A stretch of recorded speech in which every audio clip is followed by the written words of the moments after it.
Après un nouveau retour historique cette saison, Barcelone a battu le Celta de Vigo 4-3, cependant, même si cela semble être une excellente nouvelle, nous sommes venus ici dans cette vidéo pour apporter des informations moins bonnes concernant le résultat de ce match. Eh bien, nous devons d'abord parler de deux de nos joueurs qui nous ont inquiétés après ce match, à savoir Pedri et Lewandowski. Pedri a ressenti de la douleur après le match, cependant, à notre grande joie, il a déjà été confirmé que tout va bien pour notre garçon et que ce n'était qu'une frayeur. Quant à Lewandowski, notre joueur polonais a dû être remplacé après avoir ressenti une douleur à la cuisse, et après une première évaluation, il a été confirmé qu'il y avait une chance que le joueur soit absent pendant 3 semaines, perdant ainsi la finale de la Copa del Rey et la demi-finale de la Ligue des Champions.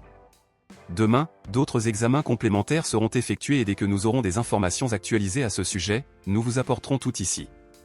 Eh bien, avec le résultat du match d'aujourd'hui, Barcelone est resté en tête du championnat espagnol, avec désormais 73 points au classement général et pour l'instant 7 points de plus que le Real Madrid. Cependant, le Celta de Vigo pourrait changer toute cette situation et le club catalan court le risque de perdre les 3 points obtenus aujourd'hui.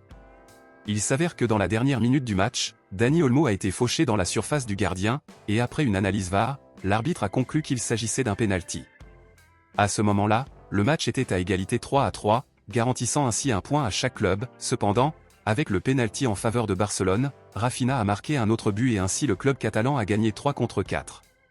Les journaux confirment que le Celta de Vigo va déposer plainte en Liga contre Barcelone pour exiger l'annulation des 3 points de l'équipe bleugrana puisque le club affirme que cet incident sur Dani Olmo n'était pas un pénalty et que l'arbitrage a clairement profité à Barcelone.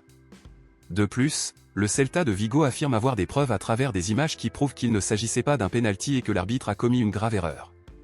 Compte tenu de cela, à votre avis honnête, pensez-vous que cet incident sur Dani Olmo était vraiment un pénalty ou non? Pensez-vous que l'arbitre a eu raison ou tort d'accorder le pénalty? Dites-le moi ici et je lirai votre commentaire. À bientôt dans la prochaine vidéo.